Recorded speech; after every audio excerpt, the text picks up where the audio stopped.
बेटा एग्जाम टूट रहा है स्टूडेंट का, ठीक है। और आज इसके हमें जितने भी प्रैक्टिस सेट दिए गए इसमें उनके बारे में डिस्कस करते हैं। सबसे हम लास्ट से शुरुआत करते हैं। स्टूडेंट से जो बच्चा पढ़ रहा है वो इसके बारे में आज फटाफट करेंगे, ठीक है।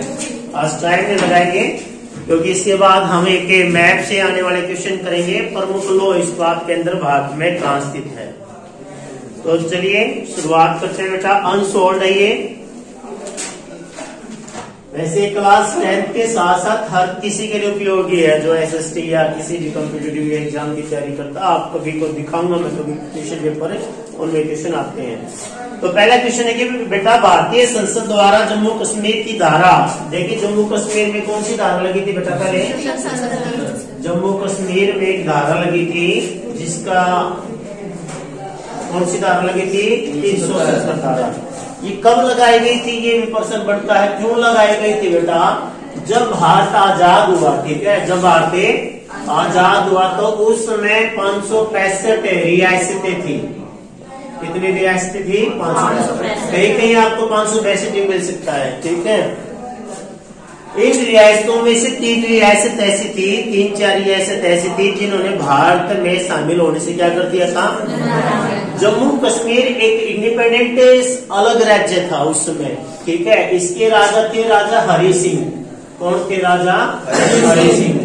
और एक जूनागढ़ ये कहाँ भाई? ये आपका गुजरात में है, ठीक है बेटा। गुजरात में यहाँ भी एक नवाब का शासन था।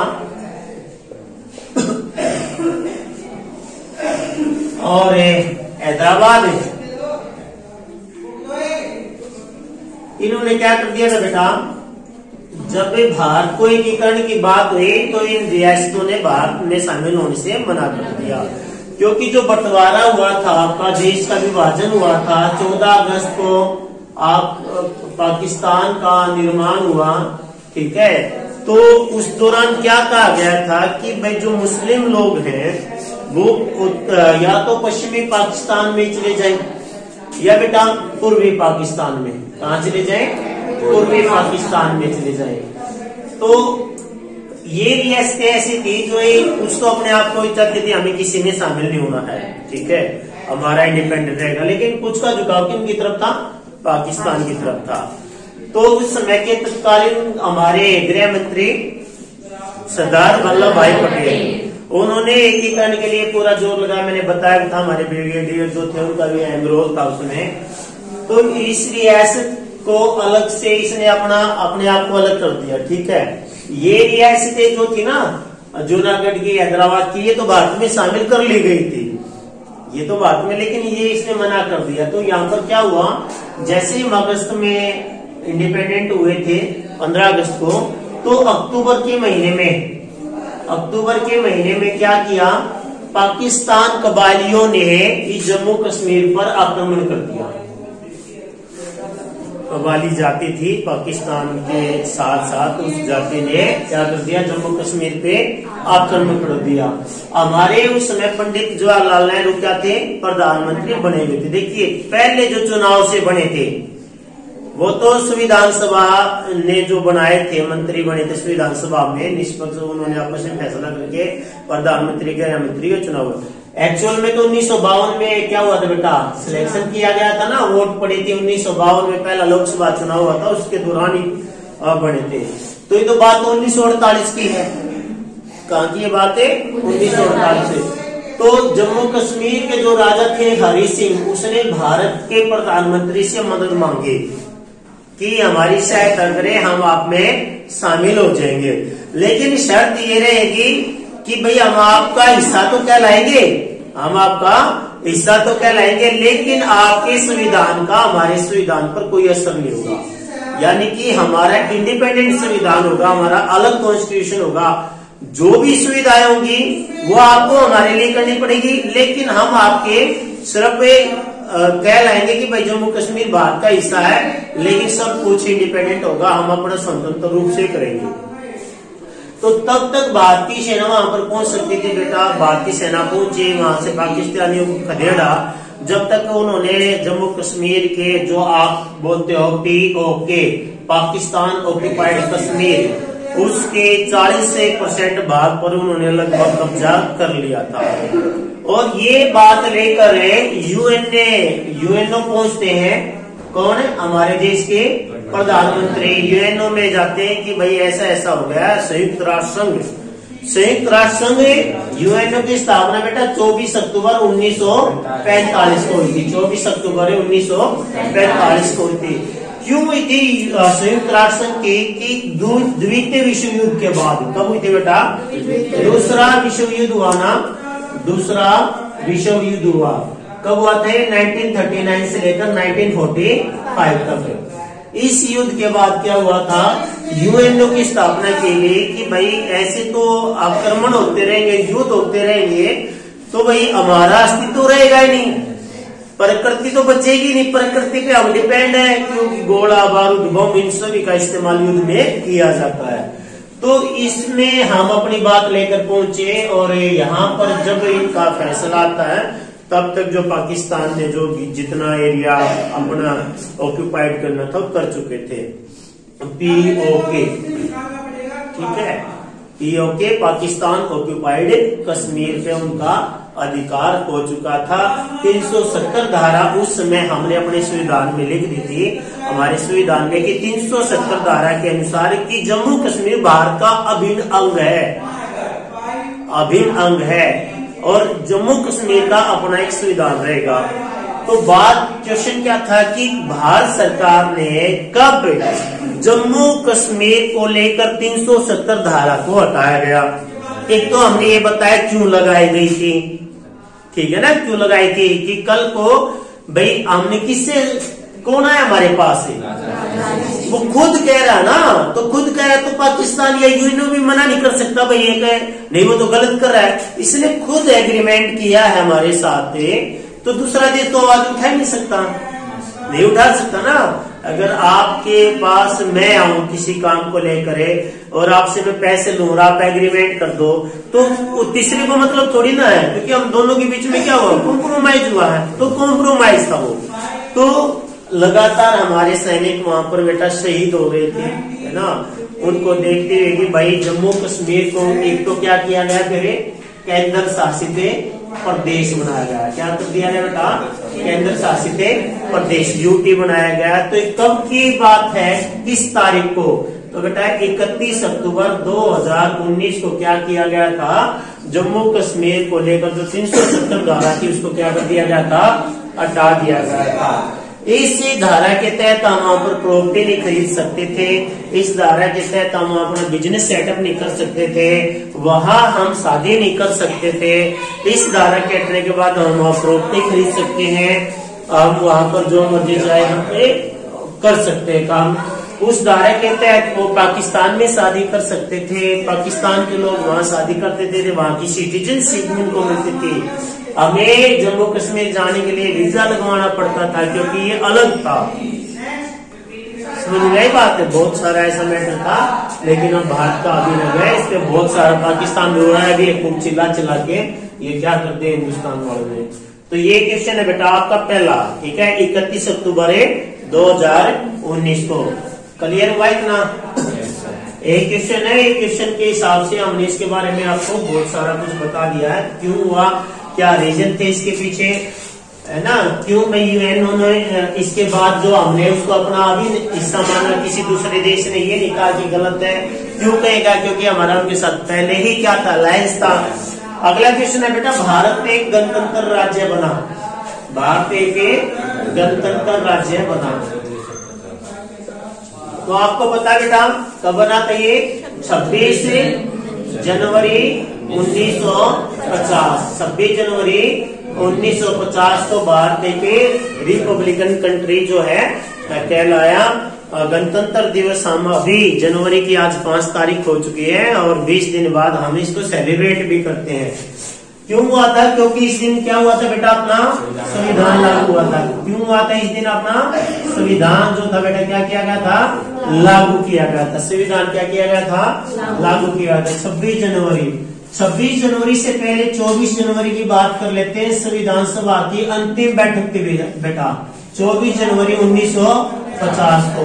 24 जनवरी 1950 को ही हमने अपना राष्ट्रगान अपनाया था बेटा, राष्ट्रीय गान को अपनाया, राष्ट्रगान ने अपनाया। ठीक है, इसकी बात कर लेते हैं। 26 जनवरी 1950 को हमने अपना राष्ट्रगीत अपनाया बेटा, राष्ट्रगीत। ठीक है, राष्ट्रगीत वंदे मातरम।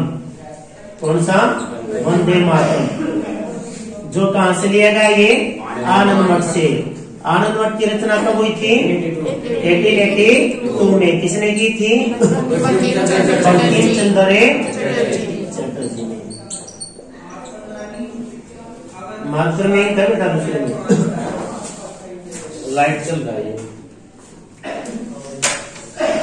बंकिम चंद्र चटर्जी ने तो राष्ट्रगान अपनाया था बेटा। ठीक है, 24 जनवरी 1950 में। राष्ट्रगान किसने लिखा? ये रविंद्रनाथ टैगोर ने। किसने लिखा बेटा? रविंद्रनाथ टैगोर ने। रविंद्रनाथ टैगोर ने भारत के साथ साथ बांग्लादेश का भी राष्ट्रगान लिखा है। किसका लिखा है?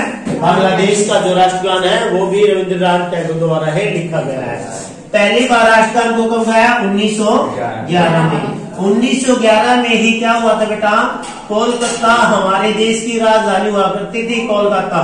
ठीक है, उसकी जगह पर क्या बनाई गई? दिल्ली को राजधानी बनाया गया। क्या बनाया गया? दिल्ली को राजधानी बनाया गया।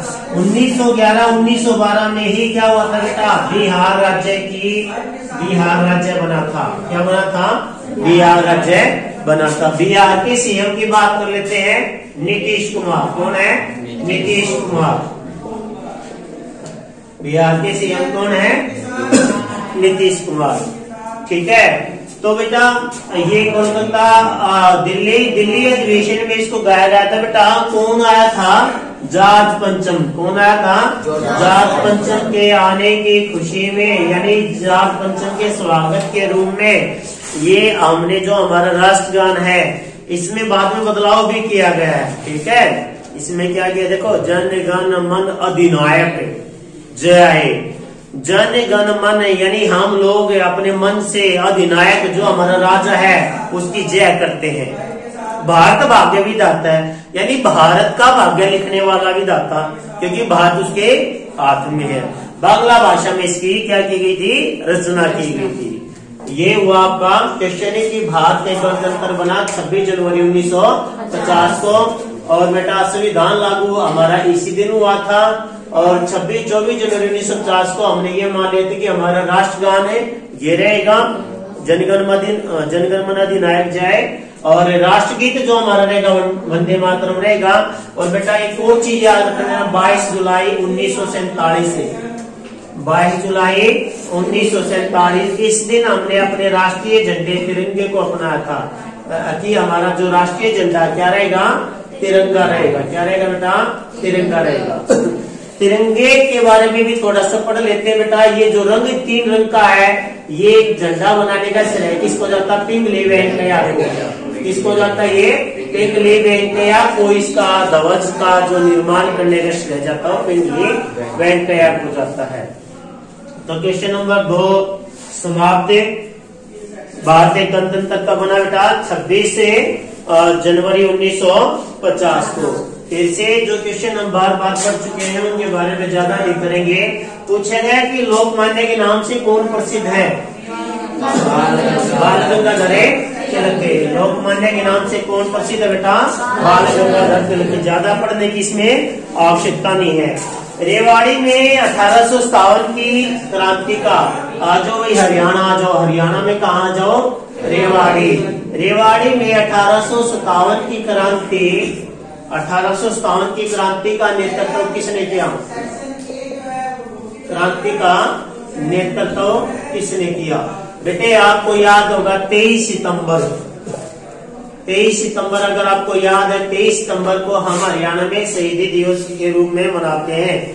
क्या हुआ था इस दिन?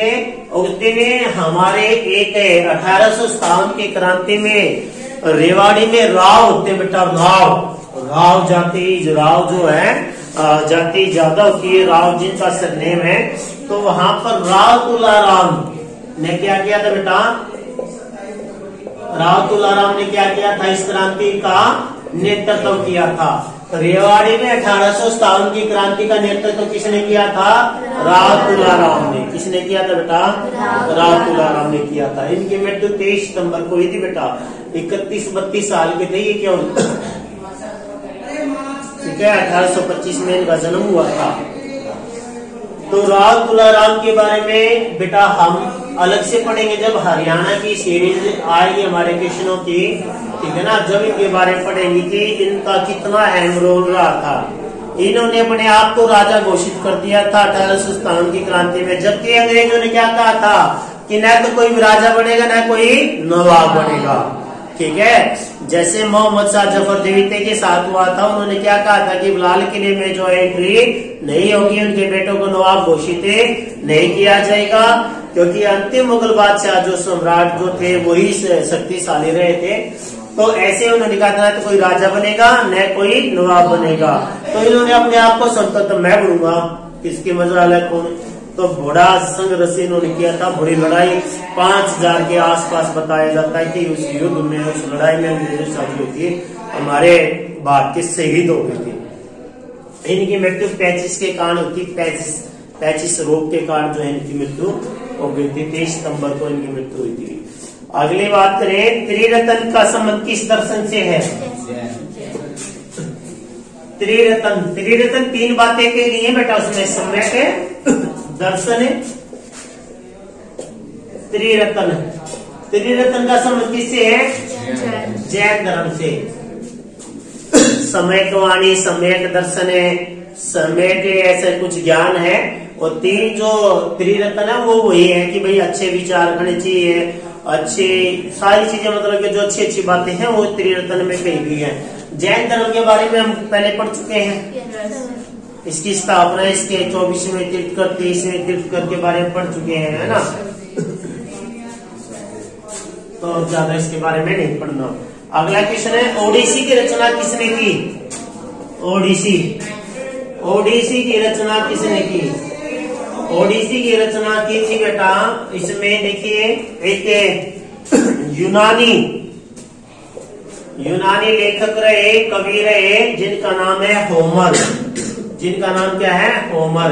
तो ओडिसी की रचना किसने की थी? होमर ने की थी। ठीक है, ओडिसी की रचना किसने की थी बेटा? होमर ने की थी। अगला प्रथम अंतर्राष्ट्रीय पृथ्वी सम्मेलन है। पृथ्वी सम्मेलन के बारे में आप लोगों को पता है कि कहाँ हुआ था? ब्राजील में हुआ था बेटा। कहाँ हुआ था? ब्राजील में। पहला कहाँ हुआ था? ब्राजील की शहर में हुआ था, रियो डी जेनेरो में हुआ था। ठीक है, कब हुआ था? 1992 में। कब हुआ था ये? 1992 में। नीमन कोटि का भूरा कोयला होता है। नीमन कोटि का भूरा कोयला कौन सा होता है? ये पूछा। नीमन का मतलब कमतर, जो कम हो बेटा, वो क्या है अपना? लिग्नाइट। कौन सा है? लिग्नाइट जो है नीमन कोटि का कोयला है ये लिग्नाइट। ठीक है, लिग्नाइट में क्यों? क्योंकि कार्बन की मात्रा क्या होती है? कम होती है। कार्बन की मात्रा क्या होती है बेटा? कम होती है।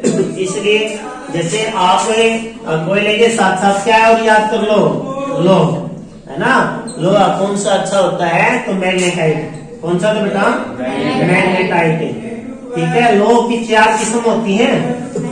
लोह जो बेटा 4 प्रकार का है, मैग्नेटाइट है, लिमोनाइट है, ऐसा ही कुछ होता है, लिडेराइट है। ये 4 टाइप की होती है। किसमें? इसकी मैग्नेटाइट क्यों होता है? क्योंकि सर इसमें 70 से 80% क्या होता है बेटा? कार्बन की मात्रा होती है। किसकी मात्रा होती है? कार्बन की मात्रा होती है। मैग्नेटाइट में क्या होता है?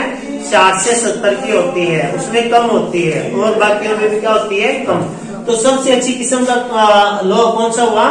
मैग्नेटाइट। सबसे कम क्या हुआ बेटा? लिग्नेटाइट। ये क्या? कोयला। क्या ये? कोयला।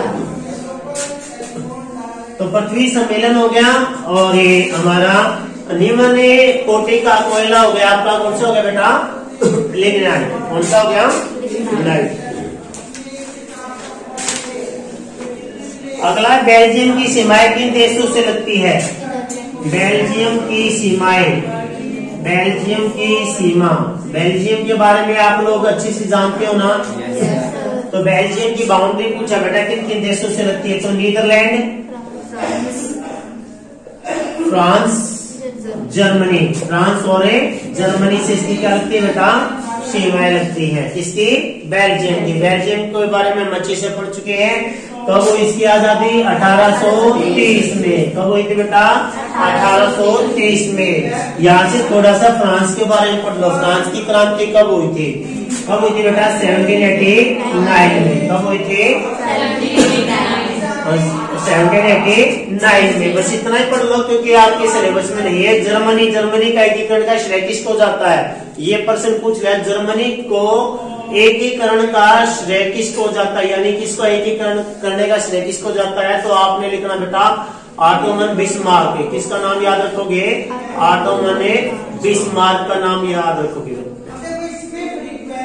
भारत का बिस्मार्क किसको कहा जाता है, जर्मनी को एकीकरण का श्रेय किसको जाता है, ऑटोमन बिस्मार्क। तो भारत का बिस्मार्क किसको कहा जाता है बेटा, सरदार वल्लभ भाई पटेल को। किसको कहा जाता है, सरदार वल्लभ भाई पटेल को, क्योंकि बिस्मार्क इन्होंने पहले काम कर लिया जर्मनी को एकीकरण का। 1861 है, 1871 के आसपास जो था जर्मनी को एकीकरण का इसने काम किया था। तो इसलिए इसने ऑटोमन बिस्मार्क का आ गया। तो भारत का किसको कहा गया, सरदार वल्लभ भाई पटेल। ठीक है। फ्रांस की क्रांति आपको पता ही है। फ्रांस की क्रांति हुई तो पूछ लिया था उस समय कौन था वहां का शासक, तो आपको याद रखना बेटा लुई 16वां। कौन था, लुई 16वां। कौन था, लुई 16वां। एक बात की गई थी, एक बात क्या कही गई थी कि जब फ्रांस सीखता है, जब फ्रांस से सीखता है तो बाकी यूरोप को सर्दी जुकाम हो जाता है। बाकी यूरोप को सर्दी जुकाम हो जाता है। पूछा जाता है किसने कहा था, ये लुई 16 ने कहा था। ठीक है। जब फ्रांस सीखता है तो बाकी, यानी कि लुई 14वां और लुई 16वां, दो किस्से आएंगे आपके सामने। ये बड़े अंधविश्वासी थे। ठीक है। इसका विवाह ऑस्ट्रेलिया की राजकुमारी मैरी एंटोइन के साथ हुआ था। ठीक है। ये अंधविश्वास में बड़ा पाखंडी थे, मतलब के एक तांत्रिक की बातों में आ गई थी। प्रजा का नाश हो गया था। 14 जुलाई की बात है, 14 जुलाई की बात है। 1789 का साल था। बास्तिल का किला सबसे पहले गिराया गया। बास्तिल के किले को पहले गिराया गया था और शहर में एक झूठी अफवाह फैल गई थी कि भाई सम्राट जो है प्रजा पर इस तरीके से अत्याचार करने वाला। प्रजा इस बात से ये जानकर के भाई ये ऐसा होगा तो हो गया था। फ्रांस के बारे में आपको भी ज्यादा पढ़ना है तो एक 3-4 साल पहले मैंने वीडियो बनाई है फ्रांस की क्रांति। फ्रांस की क्रांति के बारे में मैंने लिखा हुआ है, बताया है फ्रांस की क्रांति क्यों हुई थी, क्या कारण थे, क्या रीजन था। और आपको पता होगा बेटा इसके बाद इसके इतिहास में आपको बहुत सारी चीजें फ्रांस के बारे में पढ़ने को मिलती है। हमने फ्रांस से बहुत कुछ सीखा है, हमने फ्रांस से बहुत कुछ सीखा है। मैं आपको बता दूं, जब आप पढ़ोगे वर्षाई की संधि 1815 में हुई, आप इसमें पढ़ोगे नेपोलियन के बारे में, ठीक है। नेपोलियन ने युद्धों की शुरुआत कर दी थी 1897 में। नेपोलियन एक ऐसा शासक जो आसपास के सभी लोग डरते थे जिससे, है ना। और नेपोलियन के बारे में एक प्रसिद्ध था 1804 की नागरिक संहिता। 1804 की नागरिक संहिता किसने लागू की थी, ये नेपोलियन ने की थी। इसको सिविल कोड भी कहा जाता बच्चों, सिविल कोड। फ्रांस के बारे में जो हम पढ़ेंगे, ठीक है। अभी भी वहाँ सम्राट का ही शासन होता है, मतलब कि अब भी बढ़ते हैं यूरोप में अधिकतर कंट्रीज में आज भी राजा महाराजाएं हैं और क्वींस हैं, प्रिंसेस है, प्रिंस है। तो ये फ्रांस के बारे में। और जर्मनी के बारे में मैंने बता दिया। एक और देश आपके बारे में थोड़ा सा पूछा जाता है इतिहास में, इटली के बारे में। इटली के बारे में भी इटली का एकीकरण का श्रेय 4 व्यक्तियों को जाना जाता है। वह जूसेपे गैरिबाल्डी, जूसेपे मैचनी, विक्टर कानून दिविटे, ऐसे 3-4 व्यक्ति है जिनका श्रेय जाता है गैरीबाल्डी मैसेनी, जिसका जन्म 1896 में हुआ था। बहुत संघर्ष करके उन्होंने, जैसे हमारे देश के हालात थे ना, ऐसे ही वहां पर आपस में युद्ध होते रहते थे।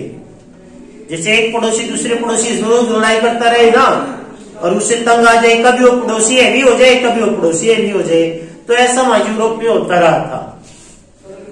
अगला क्वेश्चन है बेटा कि श्रीलंका के किन दो समुदाय के बीच टकराव ने गृह युद्ध पहले भी आ चुका है शायद। हमारा दो भाषाएं कौन कौन सी थी सारे, तमिल और शेरी भाषा को लेकर, तमिल और शेरी भाषा लेकर। इस शेरी भाषा में अधिकतर बेटा बौद्ध थे, सारे के सारे बौद्ध थे। लेकिन तमिल जो भाषा है इसमें हिंदू भी थे और मुस्लिम भी थे, इसमें हिंदू भी थे और मुस्लिम भी थे। समझ में आई बात? और ये तमिलनाडु से हमारा पता है ना, नीचे वाला एरिया हिंद महासागर आ गया, यहाँ पर आपका श्रीलंका आ गया। श्रीलंका के बारे में हर बार पूछा जाता है कब आजाद हुआ, 1948 में। बेटा हर बार पूछा जाता है श्रीलंका कब आजाद हुआ, 1948 में। ठीक है, तो याद रखना इसका पहले नाम क्या था, सिलोन, फिर क्या हुआ लंका, फिर क्या हुआ श्रीलंका। जयवर्धनेपुरम इसकी कैपिटल है। ठीक है, यहाँ पर चलिए भाई अगला क्वेश्चन पढ़ते हैं। अगले क्वेश्चन में क्या है, ओ आ गया भाई, चेंज हो क्या गया, चेंज हो क्या गया कि अब की बार पूछा है कि 2011 में मुस्लिमों की आबादी कितने प्रतिशत थी। हुआ चेंज हुआ भाई, चेंज हुआ। 2011 में मुसलमानों की आबादी का प्रतिशत कितना था, इंक डालो भाई। तो बेटा 14.2% थे। कितने थे 2011 में, कितने थे 14.2% थे। 79.8 आपने क्या पढ़ा है, हिंदू पढ़े हैं। अब ये हो गए, प्लस इनको प्लस करोगे, आपके बौद्ध भी आ जाएंगे, आपके जैन भी आ जाएंगे, आपके सिख भी आ जाएंगे। 3-4% सिख भी थे। तो समझ में आई भाई कैसे चेंज हो गया। 2011 में मुसलमानों की आबादी कितने प्रतिशत है, समझ में। ये 2011-2001 ऐसा ही क्यों पूछते हैं बच्चों, व्हाट इज द रीजन, ऐसे क्या रीजन है कि 2011 या बेटा क्या था कि हमारी जो जनगणना हुई, हमारे देश की जो जनगणना हुई, पहली जनगणना हुई वो 1881 में हुई थी। ठीक है, जनगणना हुई। उसके बाद 10 साल के बाद ये नियमित रूप से होती रही। 2021 के आंकड़े नहीं आए हैं। क्यों नहीं आए, क्योंकि उस समय कोरोना से प्रभावित थे हर एक देश, अपना देश ज्यादा भी था। तो उसके आंकड़े आ तो गए, लेकिन अभी जो है आपकी बुक्स में एनसीईआरटी में मेंशन नहीं किए गए हैं। हमें तो पता है कितना हो चुका है, क्योंकि जो हमें करंट में रहते हैं, करंट की न्यूज देखते रहते हैं, हमें तो पता है। लेकिन एनसीईआरटी ने अभी ये नहीं लिखा कि भाई यहाँ ये हुआ ये हुआ। तो 2011 में मुसलमानों की आबादी कितनी थी बेटा, 14.2%। ठीक है, अंग्रेजों के समय में जनगणना की गई थी। उसके 10 साल बाद जो है बेटा फिर हर बार जनगणना होती है। ये 2011, 2001, 2021 और फिर 31 में होगी। अगला क्वेश्चन है कि किस राज्य में अंग्रेजी भाषा में काम करने की मांग को लेकर उग्र आंदोलन हुआ। एक स्टेट हमारे देश की, उसने कहा कि हम तो भाई अंग्रेजी भाषा में काम करेंगे, अगर नहीं मानोगे तो आंदोलन कर देंगे। आंदोलन होगा, उग्र का मतलब होता है तेज, हिंसक भी हो सकता है वो। ठीक है, तो बेटा तमिलनाडु, कौन सी स्टेट थी वो, तमिलनाडु। तमिलनाडु स्टेट ने अंग्रेजी भाषा को लेकर आंदोलन किया था कि हम जितने भी वर्ग होंगे उसमें करेंगे।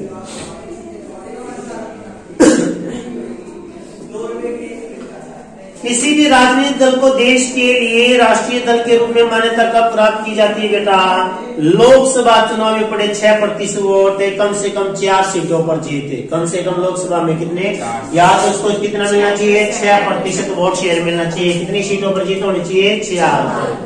क्या मिल जाएगा दर्जा, राष्ट्रीय पार्टी का।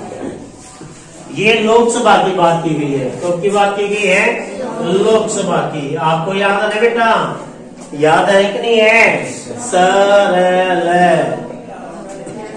79, 80, 81 याद है नाम, सैसे संसद, सैसे रैसे राज्यसभा, लैसे लोकसभा। ये क्या है बेटा, अनुच्छेद। ये क्या है, अनुच्छेद।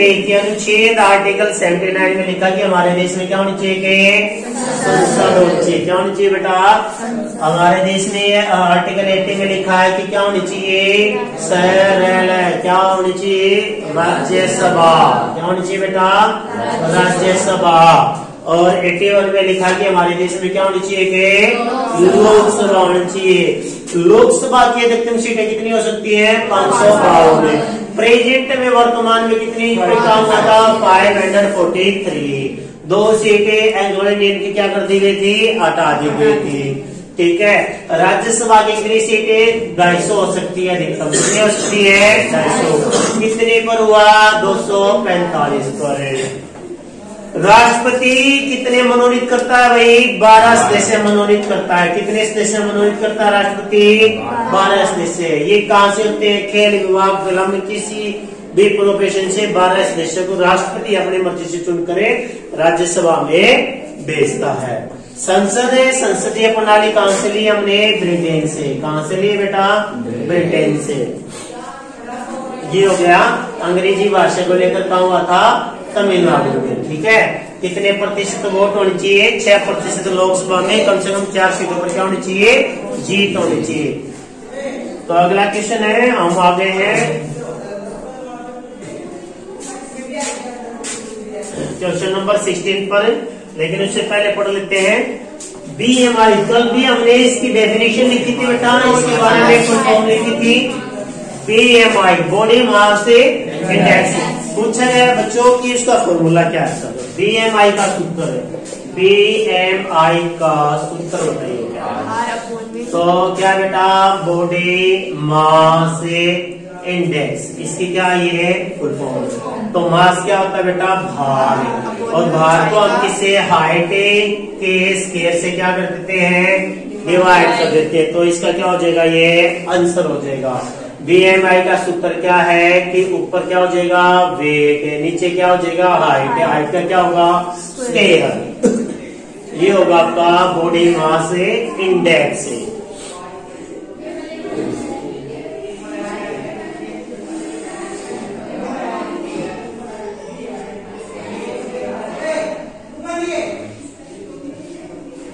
ऐसा संगठन जो चुनाव लड़ने और सरकार पर राजनीतिक सत्ता प्राप्त करने के उद्देश्य से काम करता है, क्या कहलाता है, राजनीतिक दल। भाई चुनाव लड़ेंगे, सरकार में हिस्सेदारी बनाएंगे तो क्या होगा, वो राजनीतिक दल।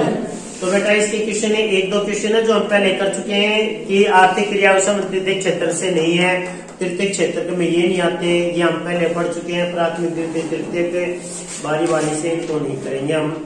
जो क्वेश्चन है हमारे नहीं हुए हैं वही हम करेंगे। अब जो हम पढ़ेंगे बेटा, आज एक और काम करेंगे मानचित्र के बारे में, जिसमें इसने पूछा है कोयला बांध कहाँ है बेटा, कल बांध की हमने के महाराष्ट्र में। कहाँ है, महाराष्ट्र में। रानी से कोयला क्षेत्र, भद्रावती इस्पात संयंत्र। आज इस्पात संयंत्र को भी हम आपके सामने एक्सप्लेन करेंगे। ठीक है।